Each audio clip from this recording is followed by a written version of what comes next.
मैं काल चक्र हूं। भूतकाल, वर्तमान और भविष्य मुझ में समाहित है। भूतकाल और वर्तमान तो आप जानते ही हैं। हम आपको बताएंगे भविष्य फ्यूचर सेल्फी में। जय जय सीताराम। भारतीय संस्कृति में ज्योतिष को वेदों का तीसरा नेत्र कहा जाता है। हमारे विज्ञान ज्ञान के अंदर ज्योतिष का एक विशेष भाव है और उसी के अनुसार जब कोई बालक जन्म लेता है तो उसकी कुंडली बनाई जाती है। ये कुंडली उसके जीवन के लिए एक महत्वपूर्ण पार्ट अदा करता है, क्योंकि नक्षत्र ग्रहों की एक अपनी स्थिति होती है और हर एक नक्षत्र के अंदर उसका विधान क्या होता है, उसका फलित क्या होता है, ये विशेष होता है। तो इसलिए अपने जीवन के अंदर कुंडली की एक विशेषता होती है, क्योंकि एक विज्ञान है, ज्योतिष एक विज्ञान है और सेल्फी फॉर्च्यूनर इस काम को कर रहा है। मैं उसके प्रति शुभकामनाएं भेजता हूँ जो इसी प्रकार से भारतीय संस्कृति के ज्ञान विज्ञान का प्रचार प्रसार करते रहें। पुनः सभी को बहुत बहुत शुभकामनाएं इस कार्य के लिए और एकता जी को भी बहुत बहुत शुभकामनाएं। जय जय सीताराम। नमस्कार दोस्तों, आज बात कर रहे हैं कुंडली के तीसरे घर की। तीसरा घर पराक्रम का घर, आपकी शक्ति का घर, जिसका मालिक मंगल। और इस घर से हमें आपके साहस, आपके छोटे बहन भाइयों के साथ आपका संबंध, आपका परिश्रम, बहादुरी, आपका दाहिना कान, बाजू, छोटी छोटी यात्राएं, संचालन, लेखन, पुस्तक का संपादन, मीडिया से आपके संबंध, ये सारी जानकारी आपको तीसरे घर से मिलती है। तीसरा घर समानता लोग कम पढ़ते हैं, क्योंकि उनका मानना ये है कि इसमें जो जानकारी है वो सुखद जानकारी है।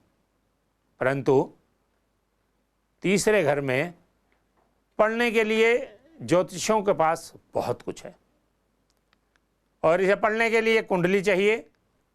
क्या आपके पास कुंडली है? अगर कुंडली है और आपके पास कोई ज्ञाता है तो जरूर पढ़िए, आपको इससे ज्ञानवर्धन होगा। और अगर नहीं है तो कुंडली हमसे बनवाइए। अपनी जन्म तिथि, स्थान और समय हमें भेजिए, हम आपको कुंडली बनाकर भेजेंगे।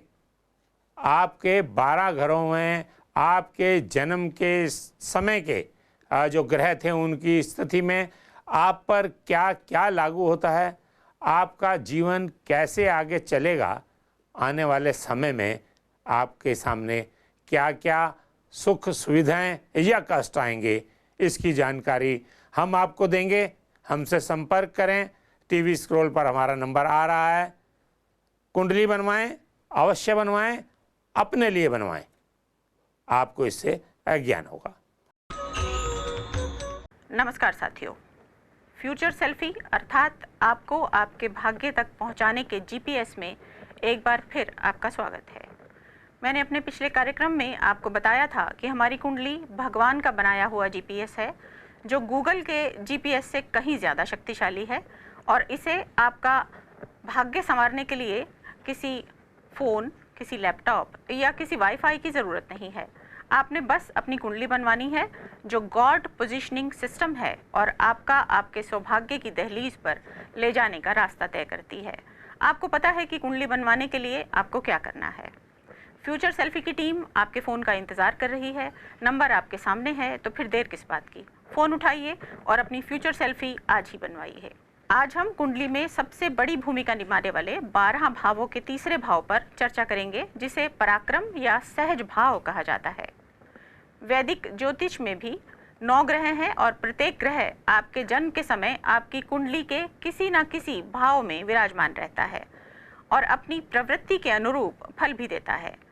यही 12 भाव ज्योतिष के अनुसार राशियों का निर्धारण करते हैं और आपके जन्म के समय के आधार पर आपको बताया जाता है कि आपकी राशि कौन सी है। कुंडली के तीसरे भाव के बारे में जानकारी देने के लिए आज विश्व प्रसिद्ध ज्योतिषाचार्य पंडित यशपाल जी महाराज हमारे साथ हैं। आइए उनसे बातचीत का सिलसिला शुरू करते हैं। पंडित जी, हमारे स्टूडियो में आपका बहुत बहुत स्वागत है। हमारे दर्शकों को तीसरे भाव के बारे में बताइए। ओम सर्वाबाधा प्रशमनं त्रैलोक्यस्याखिलेश्वरी एवमेव त्वया कार्यम् अस्मद्वैरिविनाशनम्। प्रिय दर्शकों, जन्म कुंडली का जो तीसरा स्थान है इसको तृतीय भाव कहा जाता है और सहज भाव इसको कहा गया है। पहला भाव तन, दूसरा धन और तीसरा सहज। तीसरे भाव से क्या क्या विचार किया जाता है, जैसे कि भाइयों के बारे में विचार किया जाता है, बहनों के बारे में विचार किया जाता है, या आपके अड़ोस पड़ोस के जो पड़ोसी हैं उनके साथ में आपका व्यवहार कैसा रहेगा, क्योंकि अगर पड़ोस अच्छा नहीं है तो ज़िंदगी नरक हो जाती है। अगर पड़ोस अच्छा है तो सब कुछ बढ़िया लगता है फिर जो है ना। इसीलिए पड़ोस अच्छा होना बहुत ज़रूरी है। और पड़ोस अच्छा कैसे रहेगा वो आपके तीसरे स्थान से विचार किया जाता है, क्योंकि कुंडली के 12 भावों में अलग अलग भाव है और उनका अलग अलग विचार भी होता है। अब यहाँ पे निर्भर करता है कि तीसरे स्थान के मालिक कौन हैं और यहाँ के कारक कौन हैं। तो आपको बता दूं, तीसरे भाव के जो मालिक हैं वो बुध हैं, यहाँ के जो कारक ग्रह हैं वो मंगल हैं। बुध को अंदरूनी ज्ञान देने वाला, शीतल ज्ञान देने वाला, और कहीं क्रोध अगर आ रहा है शरीर में, उस क्रोध को कंट्रोल करने की क्षमता बुध के अंदर हुआ करती है। और यहाँ के कारक ग्रह मंगल हैं। मंगल को क्रोधी ग्रह माना जाता है। तो ऐसे में क्या होता है कि व्यक्ति के साथ में क्या प्रॉब्लम आती है, जहाँ पर झुक कर के चलने की कोशिश करता है वहाँ तो उसको सताया जाता है, और जहाँ पर ये अकड़ करके चलता है वहाँ रिश्ते इसके टूट जाते हैं। इस तरह की दिक्कतें आया करती हैं। फिर यहाँ पे राशि कौन सी है आपकी, तीसरे भाव में राशि के ऊपर विचार किया जाएगा कि तीसरे स्थान में राशि कौन सी है। अगर आपकी तीसरे स्थान में 5 अंक लिखा हुआ है तो यानी सिंह राशि हो गई। और सिंहस्याधिपति सूर्य, सिंह राशि के जो मालिक हैं वो सूर्य हैं। अब सूर्य का विचार हम करेंगे बुध और मंगल के साथ में, क्योंकि यहाँ के मालिक बुध हैं, यहाँ के स्वामी बुध हैं और यहाँ के कारक ग्रह मंगल हैं। तो मंगल और बुध के साथ में सूर्य का क्या व्यवहार है, तो सूर्य अच्छा व्यवहार रखते हैं इनसे, क्योंकि सूर्य को अच्छा ग्रह माना गया है। तो तीनों की जब युति होती है तो यहाँ पे हमें सहज भाव का पूरा लाभ मिलता है, यानी अपनों का जो सुख मिलना चाहिए वो पूरा सुख प्राप्त होता है। लेकिन यहीं पे अगर अंक लिखा हुआ है 7 तो तुला राशि हो गई, और तीसरे स्थान में तुला राशि के मालिक हो गए शुक्र।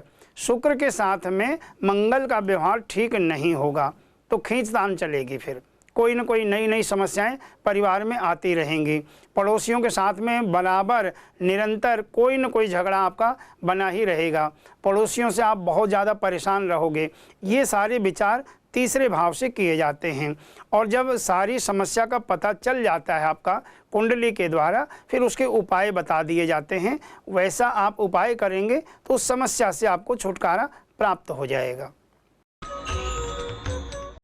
स्वामी जी, हम देख रहे हैं कि तीसरे भाव को पराक्रम भाव भी कहा जाता है और सहज भाव भी कहा जाता है, जबकि ये दोनों चीज़ें एक दूसरे के विपरीत मानी जाती हैं। तो ऐसा क्यों है? जी, पराक्रम का मतलब हो गया कि कठिन निर्णय लेने की क्षमता व्यक्ति के अंदर। कोई भी कार्य करना है, एक तो व्यक्ति को पहले से डर लगने लग जाता है कि मैं ये कार्य करने जा तो रहा हूँ लेकिन मुझे इसमें कामयाबी नहीं मिलेगी, या किसी व्यक्ति से मिलने जा रहा है तो पहले से मन में डर होना शुरू हो जाता है कि उसके पास जा तो रहा हूँ लेकिन उससे मेरी बात ही नहीं हो पाएगी या मेरी बात नहीं बनेगी वहाँ पे। तो इस तरह का डर होता है। एक आपके अंदर इतना आत्मविश्वास है, आप घर से निकलते समय पूर्ण विश्वास के साथ जा रहे हैं कि मैं ये काम करने जा रहा हूँ, ये मेरा काम बनेगा ही बनेगा। तो उसमें क्या होगा, आत्मविश्वास अगर व्यक्ति के अंदर होता है तो वो अपनी क्षमता से भी ज़्यादा कार्य कर लेता है। आत्मविश्वास कमज़ोर होता है व्यक्ति का, तो होते हुए भी कुछ नहीं कर पाता है वो, क्योंकि पहले उसने लड़ने से पहले ही हथियार डाल दिए। तो ये तीसरे भाव से इस चीज़ के बारे में विचार किया जाता है कि वहाँ जो राशि है वो आपके लिए अनुकूल है या आपके लिए विपरीत है। उस तीसरे भाव के जो मालिक हैं वो आपके अनुकूल हैं या आपके विपरीत हैं। तो अगर आपके विपरीत हैं तो फिर आपको क्या उपाय करना चाहिए, वो फिर आपकी फ्यूचर कुंडली से देख करके बताया जा सकता है कि हाँ ये समस्या आ रही है, इसकी वजह से आपको ये प्रॉब्लम हो रही है, इसीलिए आपका आत्मविश्वास कमज़ोर हो रहा है। और सहज का मतलब हो गया अपनों का, सहज का मतलब अपने रिश्तेदारों का आपके साथ में सपोर्ट होगा या नहीं होगा, तो वो चीज़ें भी तीसरे स्थान से विचार की जाती हैं। पंडित जी, ये हमने सुना है कि जो तीसरा भाव है यह स्वार्थ और निजी हितों से भी जुड़ा हुआ है। तो ऐसे कौन से ग्रह हैं जो तीसरे भाव में होते हैं तो व्यक्ति निजी हित और स्वार्थ पर ज़्यादा ध्यान देने लगता है? अगर आपके तीसरे स्थान में राहु बैठे हुए हैं या मंगल बैठे हुए हैं या फिर शुक्र बैठे हुए हैं, तो आप ज़्यादातर केवल अपने बारे में सोचोगे, अपना पेट भरे दुनियादारी जाए भाड़ में। फिर ऐसी स्थिति व्यक्ति की हो जाती है, केवल अपने पहनने से मतलब है, अपने खाने से मतलब है, अपने आप को संवार करके सुधार करके रखने की व्यक्ति सोचता है। परिवार वाले चाहे भूखे मरें, परिवार वालों के साथ में चाहे जैसी समस्याएं आती रहें। और यहीं पे अगर आपके अच्छे ग्रह बैठे हुए हैं, जैसे बृहस्पति अगर यहाँ पे बैठे हुए हैं या शनि यहाँ पर बैठे हुए हैं, तो फिर आप सबके बारे में सोच करके चलोगे। फिर ऐसा नहीं लगेगा केवल हमारा भरे, आप ये सोच के चलोगे पहले हम दूसरों को खिलाएं, पहले दूसरों को पहनाएं, पहले दूसरों का भला सोचें, बाद में अपना नंबर आए। ऐसी भावनाएं फिर शनि पैदा करते हैं, क्योंकि शनि को बहुत पावरफुल ग्रह माना गया है, ऐसे बृहस्पति को भी बहुत पावरफुल ग्रह माना गया है। तो ये निर्भर करता है कि आपके तीसरे स्थान में कौन से ग्रह बैठे हैं और कौन से ग्रह यहाँ पे अपनी दृष्टि डाल रहे हैं, क्योंकि 7वीं दृष्टि से तो हर कोई देखता है, लेकिन तीसरी और 10वीं दृष्टि शनि की विशेष होती है। और चतुरष्टमान मंगल जो है 4थे और 8वें स्थान को पूर्ण दृष्टि से देखा करते हैं। तो ये विचार किया जाता है जब कुंडली आपकी बन जाती है, तो उसमें फिर तीसरे स्थान में कैसे कैसे ग्रह बैठे हैं और क्या क्या आपको उपाय करने की आवश्यकता है, वो आपकी कुंडली देख करके बताया जाता है। फिर पंडित जी, हमने बहुत सारे शब्द नए सीखे हैं कुंडली के बारे में। हम ग्रह के बारे में जानते हैं, हम भाव के बारे में जानते हैं, हम राशि के बारे में जानते हैं, लेकिन एक नया शब्द है त्रिक। ये त्रिक दोष क्या है? एकता जी, बहुत अच्छा आप जो ना ज्योतिष के बारे में रुचि रखते हैं और लोगों के मन के प्रश्न हैं ये सारे के सारे। जो ना त्रिक योग जो है ना, क्या होता है, जैसे कि किसी के 3 बेटी का योग हुआ और 3 बेटी होने के बाद में फिर उनके यहाँ बेटा हुआ, तो ये त्रिक योग बन गया। या 3 बेटे होने के बाद में चौथी बारी में बेटी हुई, तो ये त्रिक योग कहलाता है। और ऐसा योग माता पिता के लिए ठीक नहीं होता है। बच्चों ने तो जन्म लिया, लेकिन ये त्रिक योग अगर आपकी कुंडली में आया है तो इससे क्या होगा, आपको शारीरिक प्रॉब्लम आएगी, मानसिक प्रॉब्लम आएगी और आप बहुत कम उम्र में आपको अपने आप को कमज़ोर महसूस करने लगोगे, वृद्ध महसूस करने लगोगे अपने आप को ना। तो इस त्रिक योग के भी समाधान होते हैं। अगर त्रिक योग आपकी कुंडली में बना हुआ है तो उसके भी समाधान होते हैं, उसके भी उपचार होते हैं। अब वो तभी बताए जा सकते हैं जब आपकी कुंडली बनेगी। अब वो योग आपकी कुंडली में है या नहीं है, वो कुंडली से देख करके ही पता चलेगा। ऐसे कौन से ग्रह हैं जो कुंडली के तीसरे भाव में होने से व्यक्ति की सफलता निश्चित हो जाती है, और ऐसे कौन से ग्रह हैं जो तीसरे भाव में होने से व्यक्ति का असफल होना निश्चित लगता है? जी हाँ, अगर आपकी मीन लगन है, और मीन लगन का मतलब हो गया फिर तीसरे स्थान में आपकी वृष राशि आ जाएगी। लगन में मीन है और धन भाव में आपकी फिर मेष राशि आ गई और तृतीय भाव में आपकी वृष राशि आ जाती है। और वृष राशि में अगर शुक्र बैठे हुए हैं तो ये आपको माला माल कर देंगे। इससे क्या होगा, आपको परिवार का पूरा सपोर्ट मिलेगा, आपके भाइयों का आपको पूरा सपोर्ट मिलेगा, आपकी जो बहन है वो आपको पूरा सपोर्ट करेंगी और आपके पड़ोसियों का भी आपको पूरा सपोर्ट मिलेगा। और फिर जिस कार्य में हाथ डालेंगे उस कार्य में आपको कामयाबी मिलेगी। और यहीं पर अगर आपके पाप ग्रह जैसे कि मंगल अगर बैठे हुए हैं तो फिर आपको हानि पहुंचाएंगे, और हानि हर प्रकार की होगी। फिर आपके कार्य क्षेत्र में भी नुकसान होगा, आपके जो भाई हैं वो आपके विपरीत होंगे, आपकी बहनें भी आपका भला नहीं चाहेंगी, और आपके पड़ोसी तो सदैव आपकी बुराई करेंगे। कोई भी आपके यहाँ मिलने के लिए आएगा तो पहले आपके पड़ोसियों से मिलेगा, और आपके पड़ोसियों ने आपके बारे में बुरा ही बोलना है। तो इसीलिए ग्रह अपने आप में बहुत अहमियत रखते हैं। अब ये देखना हमें कि आपके तीसरे भाव में कौन से ग्रह बैठे हैं, कौन से ग्रह देख रहे हैं, या महादशा और अंतरदशा किसकी चल रही है, वो सारा विश्लेषण करने के बाद में फिर हम आपको उपाय बताएंगे। इसीलिए प्रिय दर्शकों, आप हमारे यहाँ से ये कुंडली बनवाएं तो इसका बहुत जल्दी आपको समाधान मिलेगा। साथियों, ज्योतिष के गूढ़ विषय पर तो हम बात कर ही रहे हैं, लेकिन इस दौरान एक छोटा सा सवाल मेरे मन में ये उठ रहा है कि यदि कोई घर से निकलता है तो अक्सर उससे कहा जाता है कि अपना दायां पैर पहले बाहर निकालो। तो मैं पंडित जी से ये जानना चाहूँगी कि ऐसा क्यों कहा जाता है, और ऐसा करने से जातक को क्या लाभ हो सकता है। ये चीज़ें जो हमारे शास्त्रों से जुड़ी हुई हैं और ये चीज़ें समाज से भी जुड़ी हुई हैं, बड़ों ने जो कहावतें कह रखी हैं वो सब सटीक हुआ करती हैं। कहते हैं घर से निकलो तो आप जो है ना दही खा करके निकलो, घर से निकलो तो अगर आपने मीठा खा रखा है कुछ न कुछ नमकीन ज़रूर खा लो।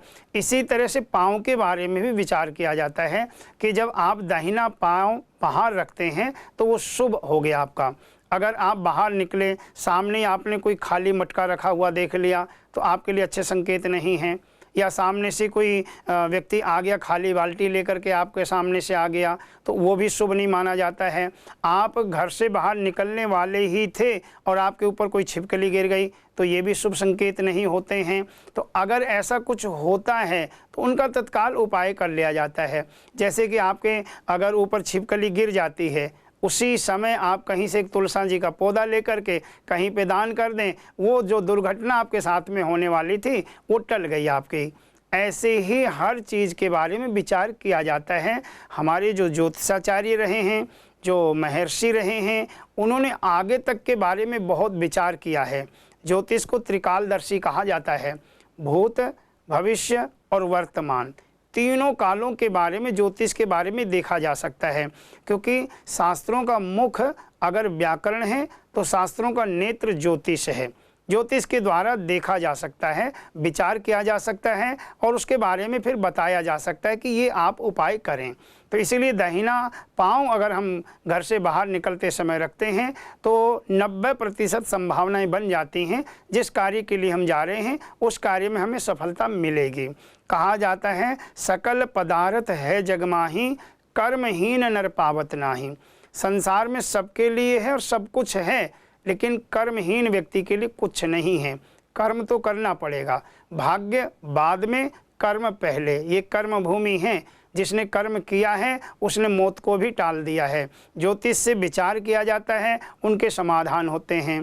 यहाँ तक कि डॉक्टरों ने कह दिया कि अब बचने की कोई संभावना नहीं है, अब ये व्यक्ति बिल्कुल 3-4 दिन पार भी नहीं कर पाएगा। लेकिन महामृत्युंजय का जाप होता है, बगलामुखी का पाठ करवाया जाता है, सतचंडी पाठ होते हैं, सहस्त्रचंडी पाठ होते हैं, अष्टरुद्री होती है, दुर्गा अष्टाध्यायी होती है। ये सारे ऐसे ऐसे उपाय हैं जो कि मौत को भी जीतने की पावर रखते हैं। हमारी वैदिक मंत्रों में बहुत शक्ति होती है, लेकिन ये सब उपाय तब पता चलेंगे जब आपकी कुंडली होगी। तो कुंडली से क्या है कि आपके बारे में ये देखा जाएगा क्या समाधान करना चाहिए।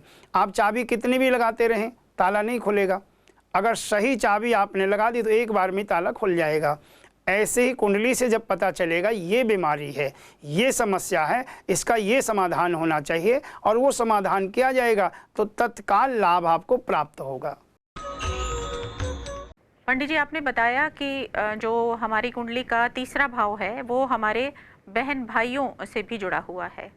अब बहुत बार ये होता है कि हमारी कुंडली में तो ये है कि हमारे भाई से बनेगी या हमारी बहन से बनेगी, लेकिन उनकी कुंडली में ये नहीं है कि उनकी अपने भाई से बनेगी या बहन से बनेगी।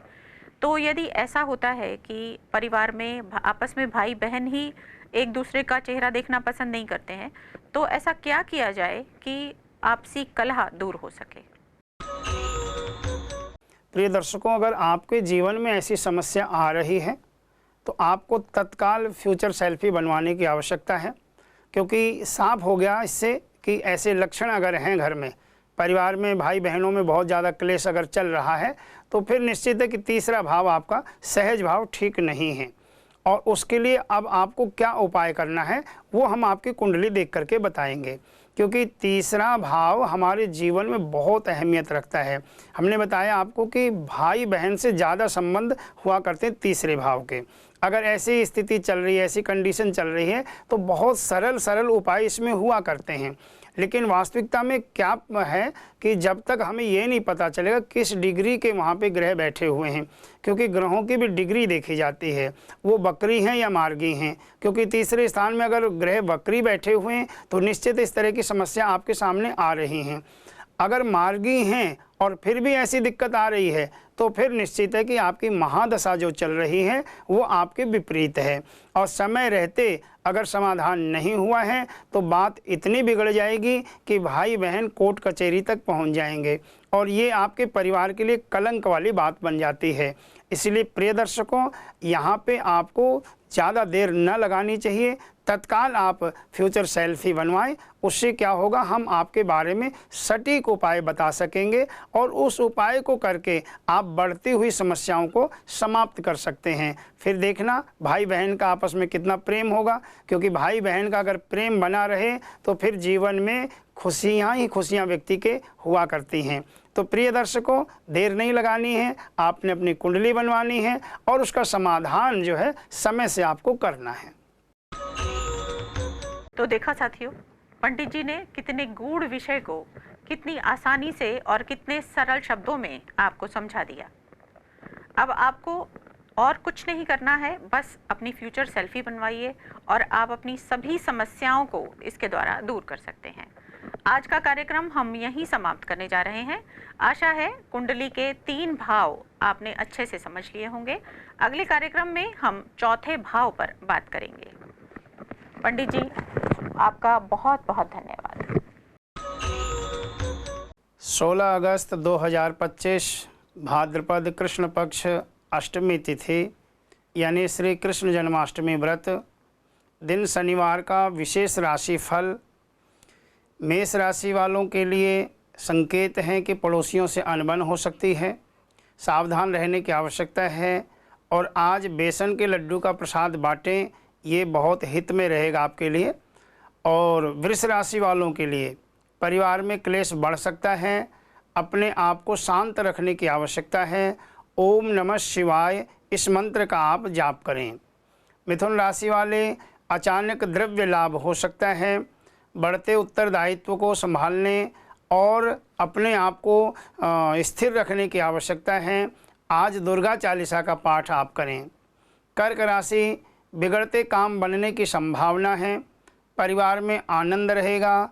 ओम नमो भगवते वासुदेवाय इस मंत्र का जाप करें। सिंह राशि वालों के लिए उन्नति के अवसर प्राप्त होंगे, सूझबूझ का परिचय दें।